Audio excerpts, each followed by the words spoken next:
ಇದನ್ನು ಮುಂದುವರಿಸಬಹುದು ಅಂದ್ರೆ ಅಮೆರಿಕಾದ ಸದ್ಯದ ಆರ್ಥಿಕ ಪರಿಸ್ಥಿತಿ, ಅಮೆರಿಕಾದ ಸೋಷಿಯಲ್ ಸಾಮಾಜಿಕ ಪರಿಸ್ಥಿತಿ ಇದೆಲ್ಲವನ್ನ ಗಮನಿಸಿದ್ರೆ ಆಕ್ಚುಯಲ್ ಹೆಲ್ ಹೋಲ್ ಆಗುವ ಸಾಧ್ಯತೆ ಯಾವ ದೇಶಕ್ಕೆ ಹೆಚ್ಚು ಕಂಡು ಬರ್ತಿದೆ ಅಂತ ಹೇಳಿ.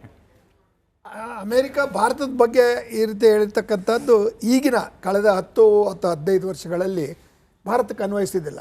ಅದು ನಿಮಗೆ ಉದಾಹರಣೆಗೆ ಹೇಳೋದಾದರೆ ಕಾಂಗ್ರೆಸ್ ವಕ್ತಾರರು ಹೇಳಿದ್ದು ಪ್ರಧಾನಮಂತ್ರಿಗಳೇ ಇದನ್ನು ಪ್ರತಿಭಟಿಸಬೇಕಾಗಿತ್ತು ಅಂತ. ನಿಜ, ಇವರು ಓದಿದ್ದನ್ನು ಏನು ಓದಿರಲ್ಲ, ಭಾಳ ಮೈಲ್ಡ್ ಆಗಿದೆ. ಅದು ಉಗ್ರವಾಗಿರಬೇಕು ಅಂತ ಅಲ್ಲ. ಅಮೇರಿಕಾದಿಂದ ನಾವೇನು ಅವರಿಗೆ ಶರಣಾಗಿಲ್ಲ, ಅನೇಕ ತಪ್ಪುಗಳನ್ನು ಮಾಡಿದ್ವಿ, ಸ್ಟ್ರಾಟಜಿಕ್ ಮಿಸ್ಟೇಕ್ಸ್. ನಮ್ಮದು ಸ್ಟ್ರಾಟಜಿಕ್ ಅಟಾನಮಿನಲ್ಲಿ ನಾವು ಎಲ್ಲವನ್ನೂ ಪರಿಪೂರ್ಣ ಅಂತ ಹೇಳೋಕ್ಕಾಗಲ್ಲ. ಸ್ಟ್ರಾಟಜಿಕ್ ಸೈಲೆನ್ಸಲ್ಲಿ ನಾವು ಕಳ್ಕೊಂಡಿದ್ದೀವಿ. ಆಮೇಲೆ ಈ ಇರಾನ್ನಲ್ಲಿ ಆ ಒಂದು ಮಕ್ಕಳ ಸಾವು ಮತ್ತು ಅಲ್ಲಿಂದ ನಡೆದಂಥ ಒಂದು ಏನು ಮಾನವ ಹತ್ಯೆ ಅಂಥವನ್ನೆಲ್ಲ ನಾವು ಖಂಡಿಸಬೇಕು. ಯಾಕೆಂದರೆ ನಿಷ್ಪಕ್ಷಪಾತವಾಗಿ ಅದನ್ನು ಮಾಡ್ತಕ್ಕಂಥದ್ದು ಭಾರತ ಸ್ಟ್ರಾಟಜಿಕ್ಕಾಗಿ ಅಟಾನಮಸ್ ಅಥವಾ ಅಟಾನಮಿ ತಟಸ್ಥವಾದ ರಾಷ್ಟ್ರ ಅಂತ ಅಂದರೆ ನಾವು ಕ್ರಿಯಾಶೀಲರಾಗಿರಬೇಕು. ಸೈಲೆಂಟ್ ಅಂದರೆ ಡೆಡ್ ಸೈಲೆನ್ಸ್ ಅಲ್ಲ, it is A pro active silence and self respect, self righteous ಮತ್ತು ವಿಶ್ವಗುರು ಎನ್ನುವ ಒಂದು ಏನು ನಮ್ಮ ಶಕ್ತಿ ಮತ್ತು ಉದ್ದೇಶ ಇದೆ ಅದನ್ನು ನಾವು ಸಂಪೂರ್ಣವಾಗಿ ಜಸ್ಟಿಫೈ ಮಾಡ್ಕೊಳ್ಬೇಕಾದ್ರೆ ಇಂಥವನ್ನ ನಾವು ಒಪ್ಪುವುದಿಲ್ಲ. ನಿಮ್ಮ ಹೇಳಿಕೆ ಬೇಜವಾಬ್ದಾರಿತದ್ದು ಅಥವಾ ಭಾರತೀಯರನ್ನು ಅವಮಾನಿಸ್ತಕ್ಕಂಥದ್ದನ್ನು ವಿದೇಶಾಂಗ ಮಂತ್ರಿ ಹೇಳ್ಬೋದಿತ್ತು, ಪ್ರಧಾನಮಂತ್ರಿಗಳೇ ಎಲ್ಲದಕ್ಕೂ ಹೇಳ್ಬೇಕಂತ ಇಲ್ಲ. ಬಟ್ ಇವರು ಸ್ವಾತಿಯವರು ಹೇಳಿದ್ದೆವು, ಇವರು ಟ್ರಂಪ್ ಮತ್ತು ಮೋದಿಯವರ ಸ್ನೇಹ ಅಬ್ಕಿ ಬಾರ್ ಟ್ರಂಪ್ ಕಿ ಸರ್ಕಾರ ಅಂತ ಹೇಳಿರ್ತಕ್ಕಂಥದ್ದು ಅವೆಲ್ಲ ಒಂದು ರೀತಿಯಲ್ಲಿ ರಾಜಕೀಯ ಘೋಷಣೆಗಳಷ್ಟೇ. ಅವುಗಳನ್ನು ಟ್ರಂಪ್ ಸಹ ಅದನ್ನು ಡಿಪೆಂಡ್ ಆಗಲ್ಲ. ಸುಮ್ಮನೆ ಎಲೆಕ್ಷನಲ್ಲಿ ಭಾರತೀಯರು ವೋಟ್ ಮಾಡಲಿ ಅಂತ. ರಿಪಬ್ಲಿಕನ್ ಪಾರ್ಟಿಯಲ್ಲಿ ಭಾರತೀಯರಿದ್ದಾರೆ, ಡೆಮೊಕ್ರೆಟಿಕ್ ಪಾರ್ಟಿಯಲ್ಲಿದ್ದಾರೆ. ಒಂದು ಮಾತು ಹೇಳ್ತೀನಿ ವೀಕ್ಷಕರ ದೃಷ್ಟಿಯಿಂದ, ನೀವು ಅಮೇರಿಕಾದ ಇತಿಹಾಸ ತೆಗೆದುಕೊಂಡು ಬಂದರೆ ಕಾಂಗ್ರೆಸ್ನ ಅಧಿಕಾರದಲ್ಲಿದ್ದಾಗ ಶ್ರೀಮತಿ ಇಂದಿರಾ ಗಾಂಧಿ ಅವರನ್ನ ಪ್ರೆಸಿಡೆಂಟ್ ರಿಚರ್ಡ್ ನಿಕ್ಸನ್ ಬಹಳ ಕೆಟ್ಟ ಶಬ್ದಗಳಿಂದ ಬಳಸಿದ್ದಾರೆ. ಆವಾಗ ಕಾಂಗ್ರೆಸ್ ಪ್ರತಿಭಟನೆ ಮಾಡಲಿಲ್ಲ. ಅದನ್ನು ನಾನು ಇಲ್ಲಿ ಹೇಳಕ್ಕೆ ಇಷ್ಟಪಡಲ್ಲ, ಯಾಕೆಂದರೆ ನನ್ನಂಥ ಒಬ್ಬ ಪ್ರೊಫೆಸರ್ ಬಾಯಲ್ಲಿ ಆ ಮಾತು ಬರ್ಕೊಡೋದು ಅವೆಲ್ಲ ರೆಕಾರ್ಡ್ ಆಗಿದೆ. ಯಾವುದು ನಿಕ್ಸನ್ ಇದರಲ್ಲಿ. ಆಮೇಲೆ ನಿಕ್ಸನ್ ಇವರೆಲ್ಲ ಪ್ರೈವೇಟಾಗಿ ಮಾತಾಡುವಾಗ ಅದನ್ನು ರೆಕಾರ್ಡ್ ಮಾಡ್ತಾರೆ. ಯಾಕೆಂದರೆ ಅಮೆರಿಕಕ್ಕೆ ಮುಂದೆ ಅನಲೈಸ್ ಮಾಡುವಾಗ ಹಿಸ್ಟಾರಿಕಲ್ ಇದಕ್ಕೆ ಎವಿಡೆನ್ಸ್ ಇರಲಿ ಅಂತ. ಅಂಥದ್ರಲ್ಲಿ ಅವರ ಲ್ಯಾಂಗ್ವೇಜ್ ಇದೆ, ಸ್ಲ್ಯಾಂಗ್ ಅಂತ ಹೇಳ್ತೀವಲ್ಲ, ಸ್ಲ್ಯಾಂಗ್ ಅನ್ನೋದು ಅವರ ಸ್ವಭಾವ. ನಾನು ಹೇಳಿದ್ನಲ್ಲ ಕೊಟ್ಟಿದ್ದಾರೆ, ಯಾವ ತಕ್ಷಣ ಕೊಟ್ಟಿಲ್ಲ, ಆಮೇಲೆ ನಮ್ಮಂತವ್ರು ಒತ್ತಾಯ ಮಾಡಿದ ಮೇಲೆ ಕೊಟ್ಟಿದ್ದಾರೆ. For information, I was there in US from 73 onwards also for some time. I have followed it. ನನ್ನ ಮಾತು ಕೇಳಿ, ಟ್ರಂಪ್ ರವರ ಈ ಒಂದು ಹೇಳಿಕೆ ಇದೆಯಲ್ಲ ಅದನ್ನು ನಾವು ಖಂಡಿಸಲಿಕ್ಕೆ ನಮಗೆ ಯೋಗ್ಯತೆ ಮತ್ತೆ ಒಂದು ಗೌರವ ಶಕ್ತಿ ಇದೆ. ಆ ಶಕ್ತಿಯನ್ನ ನಾವು ಉಪಯೋಗಿಸಿಲ್ಲ. ಆಮೇಲೆ ಟ್ರಂಪ್ ಏನ್ ನಮ್ಮ ಮೇಲೆ ಯುದ್ಧ ಮಾಡ್ತಿರ್ಲಿಲ್ಲ. He would have apologised. Sorry mister Modi, you are my good friend ಅಂತ ಹೇಳೋ ಟ್ರಂಪ್ಗೆ ಸಾರಿ ಹೇಳ್ತಕ್ಕಂಥ ಒಂದು ಟ್ಯಾಕ್ಟಿಕ್ಕು ಇದೆ. ಈಸ್ ಪಾಲಿಟಿಷಿಯನ್ ಅವರು. ಆತ ಇವತ್ತು ಹೇಳಿದ್ದನ್ನ ನಾಳೆ ಇನ್ನೊಂದ್ಸರಿ ಇಲ್ಲ ಅಂತಾರೆ. ಮತ್ತೆ ಈ ತಕ್ಷಣ ಒಂದು ಕರೆಕ್ಟಿವ್ ಕೊಟ್ಟಿದ್ದಾರೆ. ಬಟ್ ಅದರಲ್ಲಿ ಈ ಶುಡ್ ಹ್ಯಾವ್ ರಿಗ್ರೆಟೆಡ್. ಎಲ್ಲೋ ಅದು ನಾವು ಹಿಂದೆ ಯಾವುದೋ ದೃಷ್ಟಿಯಲ್ಲಿ. ಸೊ ಅದರಿಂದ ಒಳಗಡೆ ಅವರಲ್ಲಿ ಇರ್ತಕ್ಕಂಥ ವರ್ಣಭೇದ ನೀತಿ ಮತ್ತೆ ಅಲ್ಲಿರ್ತಕ್ಕಂಥ ರಾಜಕೀಯ ಹಿಪೋಕ್ರಸಿ, ಆಮೇಲೆ ಅವರು ಟ್ರಂಪ್ ರವರಿಗೆ ಭಾರತವನ್ನ ಒಂದು ಸಪೋರ್ಟಿಂಗ್ ಇದಾಗಿ ಇಟ್ಕೊಂಡಿದ್ದಾರೆ ಹೊರತು Trump has never given the importance that India deserves, which Modi thinks yes. Because ಪಾಕಿಸ್ತಾನನೇ ಮಧ್ಯಸ್ಥಿಕೆ ವಹಿಸಲಿಕ್ಕೆ ಟ್ರಂಪ್ ಅವರನ್ನು ಕಳಿಸಿರ್ತಕ್ಕಂಥದ್ದು, ಇರಾನ್ ಒಪ್ಪಿರ್ತಕ್ಕಂಥದ್ದು. ವ್ಯಾಲಿಡೇಷನ್ಗೆ ಟ್ರಂಪೇ ಇರಬೇಕು, ಟ್ರಂಪೇನೇ ಮಾನದಂಡ. ವಿಶ್ವ, ಭಾರತ ಬಿಡಿ ಸರ್, ವಿಶ್ವದಲ್ಲಿ ಟ್ರಂಪೇ ಅಥವಾ ಅಮೆರಿಕವೇ ಸರ್ವೋಚ್ಚ ಅನ್ನೋದು ಪರಿಸ್ಥಿತಿ ಇದೆಯಾ ಅನ್ನೋದೇ ಇಲ್ಲ. ಟೇಕನ್ ಇದನ್ನು ಮುಂದುವರಿಸಬಹುದು ಅಂದ್ರೆ ಅಮೆರಿಕಾದ ಸದ್ಯದ ಆರ್ಥಿಕ ಪರಿಸ್ಥಿತಿ, ಅಮೆರಿಕಾದ ಸೋಷಿಯಲ್ ಸಾಮಾಜಿಕ ಪರಿಸ್ಥಿತಿ ಇದೆಲ್ಲವನ್ನ ಗಮನಿಸಿದ್ರೆ ಆಕ್ಚುಯಲ್ ಹೆಲ್ ಹೋಲ್ ಆಗುವ ಸಾಧ್ಯತೆ ಯಾವ ದೇಶಕ್ಕೆ ಹೆಚ್ಚು ಕಂಡು ಬರ್ತಿದೆ ಅಂತ ಹೇಳಿ. ಅಮೇರಿಕ ಭಾರತದ ಬಗ್ಗೆ ಈ ರೀತಿ ಹೇಳಿರ್ತಕ್ಕಂಥದ್ದು ಈಗಿನ ಕಳೆದ 10 ಅಥವಾ 15 ವರ್ಷಗಳಲ್ಲಿ ಭಾರತಕ್ಕೆ ಅನ್ವಯಿಸಿದ್ದಿಲ್ಲ.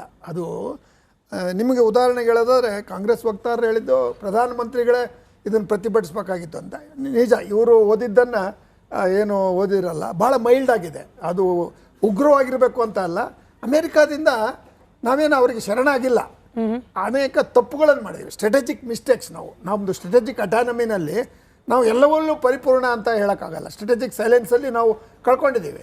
ಆಮೇಲೆ ಈ ಇರಾನ್ನಲ್ಲಿ ಆ ಒಂದು ಮಕ್ಕಳ ಸಾವು ಮತ್ತು ಅಲ್ಲಿಂದ ನಡೆದಂಥ ಒಂದು ಏನು ಮಾನವ ಹತ್ಯೆ ಅಂಥವನ್ನೆಲ್ಲ ನಾವು ಖಂಡಿಸಬೇಕು. ಯಾಕೆಂದರೆ ನಿಷ್ಪಕ್ಷಪಾತವಾಗಿ ಅದನ್ನು ಮಾಡ್ತಕ್ಕಂಥದ್ದು ಭಾರತ ಸ್ಟ್ರಾಟಜಿಕ್ಕಾಗಿ ಅಟಾನಮಸ್ ಅಥವಾ ಅಟಾನಮಿ ತಟಸ್ಥವಾದ ರಾಷ್ಟ್ರ ಅಂತ ಅಂದರೆ ನಾವು ಕ್ರಿಯಾಶೀಲರಾಗಿರಬೇಕು. ಸೈಲೆಂಟ್ ಅಂದರೆ ಡೆಡ್ ಸೈಲೆನ್ಸ್ ಅಲ್ಲ, it is A pro active silence and self respect, self righteous ಮತ್ತು ವಿಶ್ವಗುರು ಎನ್ನುವ ಒಂದು ಏನು ನಮ್ಮ ಶಕ್ತಿ ಮತ್ತು ಉದ್ದೇಶ ಇದೆ ಅದನ್ನು ನಾವು ಸಂಪೂರ್ಣವಾಗಿ ಜಸ್ಟಿಫೈ ಮಾಡ್ಕೊಳ್ಬೇಕಾದ್ರೆ ಇಂಥವನ್ನ ನಾವು ಒಪ್ಪುವುದಿಲ್ಲ.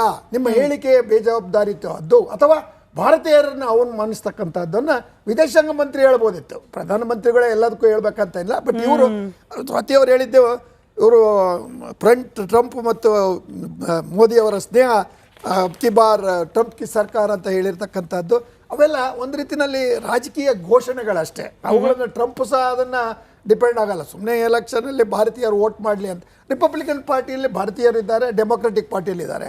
ಒಂದು ಮಾತು ಹೇಳ್ತೀನಿ ವೀಕ್ಷಕರ ದೃಷ್ಟಿಯಿಂದ, ನೀವು ಅಮೆರಿಕಾದ ಇತಿಹಾಸ ತೆಗೆದುಕೊಂಡು ಬಂದರೆ ಕಾಂಗ್ರೆಸ್ನ ಅಧಿಕಾರದಲ್ಲಿದ್ದಾಗ ಶ್ರೀಮತಿ ಇಂದಿರಾ ಗಾಂಧಿ ಅವರನ್ನ ಪ್ರೆಸಿಡೆಂಟ್ ರಿಚರ್ಡ್ ನಿಕ್ಸನ್ ಬಹಳ ಕೆಟ್ಟ ಶಬ್ದಗಳಿಂದ ಬಳಸಿದ್ದಾರೆ. ಆವಾಗ ಕಾಂಗ್ರೆಸ್ ಪ್ರತಿಭಟನೆ ಮಾಡಲಿಲ್ಲ. ಅದನ್ನು ನಾನು ಇಲ್ಲಿ ಹೇಳಕ್ಕೆ ಇಷ್ಟಪಡಲ್ಲ, ಯಾಕೆಂದರೆ ನನ್ನಂಥ ಒಬ್ಬ ಪ್ರೊಫೆಸರ್ ಬಾಯಲ್ಲಿ ಆ ಮಾತು ಬರ್ಕೊಡೋದು ಅವೆಲ್ಲ ರೆಕಾರ್ಡ್ ಆಗಿದೆ. ಯಾವುದು ನಿಕ್ಸನ್ ಇದರಲ್ಲಿ. ಆಮೇಲೆ ನಿಕ್ಸನ್ ಇವರೆಲ್ಲ ಪ್ರೈವೇಟ್ ಆಗಿ ಮಾತಾಡುವಾಗ ಅದನ್ನು ರೆಕಾರ್ಡ್ ಮಾಡ್ತಾರೆ. ಯಾಕೆಂದರೆ ಅಮೆರಿಕಕ್ಕೆ ಮುಂದೆ ಅನಲೈಸ್ ಮಾಡುವಾಗ ಹಿಸ್ಟಾರಿಕಲ್ ಇದಕ್ಕೆ ಎವಿಡೆನ್ಸ್ ಇರಲಿ ಅಂತ. ಅಂಥದ್ರಲ್ಲಿ ಅವರ ಲ್ಯಾಂಗ್ವೇಜ್ ಇದೆ, ಸ್ಲ್ಯಾಂಗ್ ಅಂತ ಹೇಳ್ತೀವಲ್ಲ, ಸ್ಲ್ಯಾಂಗ್ ಅನ್ನೋದು ಅವರ ಸ್ವಭಾವ. ನಾನು ಹೇಳಿದ್ನಲ್ಲ ಕೊಟ್ಟಿದ್ದಾರೆ, ಯಾವ ತಕ್ಷಣ ಕೊಟ್ಟಿಲ್ಲ, ಆಮೇಲೆ ನಮ್ಮಂತವ್ರು ಒತ್ತಾಯ ಮಾಡಿದ ಮೇಲೆ ಕೊಟ್ಟಿದ್ದಾರೆ. For information, I was there in US from 73 onwards also for some time. I have followed it. ನನ್ನ ಮಾತು ಕೇಳಿ, ಟ್ರಂಪ್ ರವರ ಈ ಒಂದು ಹೇಳಿಕೆ ಇದೆಯಲ್ಲ ಅದನ್ನು ನಾವು ಖಂಡಿಸಲಿಕ್ಕೆ ನಮಗೆ ಯೋಗ್ಯತೆ ಮತ್ತೆ ಒಂದು ಗೌರವ ಶಕ್ತಿ ಇದೆ. ಆ ಶಕ್ತಿಯನ್ನ ನಾವು ಉಪಯೋಗಿಸಿಲ್ಲ. ಆಮೇಲೆ ಟ್ರಂಪ್ ನಮ್ಮ ಮೇಲೆ ಯುದ್ಧ ಮಾಡ್ತಿರ್ಲಿಲ್ಲ. He would have ಅಪಲೈಸೈಸ್ಡ್.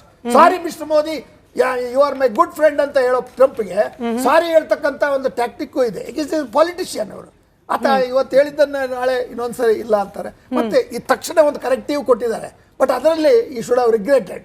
ಎಲ್ಲೋ ಅದು ನಾವು ಹಿಂದೆ ಯಾವುದೋ ದೃಷ್ಟಿಯಲ್ಲಿ. ಸೊ ಅದರಿಂದ ಒಳಗಡೆ ಅವರಲ್ಲಿ ಇರ್ತಕ್ಕಂಥ ವರ್ಣಭೇದ ನೀತಿ ಮತ್ತೆ ಅಲ್ಲಿರ್ತಕ್ಕಂಥ ರಾಜಕೀಯ ಹಿಪೋಕ್ರಸಿ, ಆಮೇಲೆ ಅವರು ಟ್ರಂಪ್ ರವರಿಗೆ ಭಾರತವನ್ನ ಒಂದು ಸಪೋರ್ಟಿಂಗ್ ಇದಾಗಿ ಇಟ್ಕೊಂಡಿದ್ದಾರೆ ಹೊರತು Trump has never given the importance that India deserves, which Modi thinks yes. Because ಪಾಕಿಸ್ತಾನನೇ ಮಧ್ಯಸ್ಥಿಕೆ ವಹಿಸಲಿಕ್ಕೆ ಟ್ರಂಪ್ ಅವರನ್ನು ಕಳಿಸಿರ್ತಕ್ಕಂಥದ್ದು, ಇರಾನ್ ಒಪ್ಪಿರ್ತಕ್ಕಂಥ. ಬಟ್ ವ್ಯಾಲಿಡೇಷನ್ಗೆ ಟ್ರಂಪೇ ಇರಬೇಕು, ಟ್ರಂಪೇನೇ ಮಾನದಂಡ.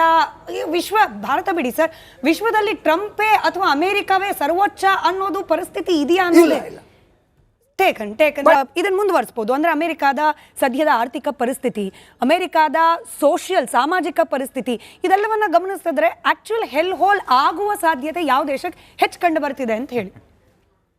ಅಮೇರಿಕ ಭಾರತದ ಬಗ್ಗೆ ಈ ರೀತಿ ಹೇಳಿರ್ತಕ್ಕಂಥದ್ದು ಈಗಿನ ಕಳೆದ 10 ಅಥವಾ 15 ವರ್ಷಗಳಲ್ಲಿ ಭಾರತಕ್ಕೆ ಅನ್ವಯಿಸಿದ್ದಿಲ್ಲ. ಅದು ನಿಮಗೆ ಉದಾಹರಣೆಗೆ ಹೇಳೋದಾದ್ರೆ, ಕಾಂಗ್ರೆಸ್ ವಕ್ತಾರರು ಹೇಳಿದ್ದು ಪ್ರಧಾನಮಂತ್ರಿಗಳೇ ಇದನ್ನು ಪ್ರತಿಭಟಿಸಬೇಕಾಗಿತ್ತು ಅಂತ. ನಿಜ, ಇವರು ಓದಿದ್ದನ್ನು ಏನು ಓದಿರಲ್ಲ, ಭಾಳ ಮೈಲ್ಡ್ ಆಗಿದೆ. ಅದು ಉಗ್ರವಾಗಿರಬೇಕು ಅಂತ ಅಲ್ಲ. ಅಮೇರಿಕಾದಿಂದ ನಾವೇನು ಅವರಿಗೆ ಶರಣಾಗಿಲ್ಲ. ಅನೇಕ ತಪ್ಪುಗಳನ್ನು ಮಾಡಿದ್ದೀವಿ, ಸ್ಟ್ರಾಟಜಿಕ್ ಮಿಸ್ಟೇಕ್ಸ್. ನಮ್ಮದು ಸ್ಟ್ರಾಟಜಿಕ್ ಅಟಾನಮಿನಲ್ಲಿ ನಾವು ಎಲ್ಲವಲ್ಲೂ ಪರಿಪೂರ್ಣ ಅಂತ ಹೇಳೋಕ್ಕಾಗಲ್ಲ. ಸ್ಟ್ರಾಟಜಿಕ್ ಸೈಲೆನ್ಸಲ್ಲಿ ನಾವು ಕಳ್ಕೊಂಡಿದ್ದೀವಿ. ಆಮೇಲೆ ಈ ಇರಾನ್ನಲ್ಲಿ ಆ ಒಂದು ಮಕ್ಕಳ ಸಾವು ಮತ್ತು ಅಲ್ಲಿದ್ದ ನಡೆದಂಥ ಒಂದು ಏನು ಮಾನವ ಹತ್ಯೆ ಅಂಥವನ್ನೆಲ್ಲ ನಾವು ಖಂಡಿಸಬೇಕು. ಯಾಕೆಂದರೆ ನಿಷ್ಪಕ್ಷಪಾತವಾಗಿ ಅದನ್ನು ಮಾಡ್ತಕ್ಕಂಥದ್ದು ಭಾರತ ಸ್ಟ್ರಾಟಜಿಕ್ ಆಗಿ ಅಟಾನಮಸ್ ಅಥವಾ ಅಟಾನಮಿ ತಟಸ್ಥವಾದ ರಾಷ್ಟ್ರ ಅಂತ ಅಂದರೆ ನಾವು ಕ್ರಿಯಾಶೀಲರಾಗಿರಬೇಕು. ಸೈಲೆಂಟ್ ಅಂದರೆ ಡೆಡ್ ಸೈಲೆನ್ಸ್ ಅಲ್ಲ, it is a pro active silence and self respect, self righteous.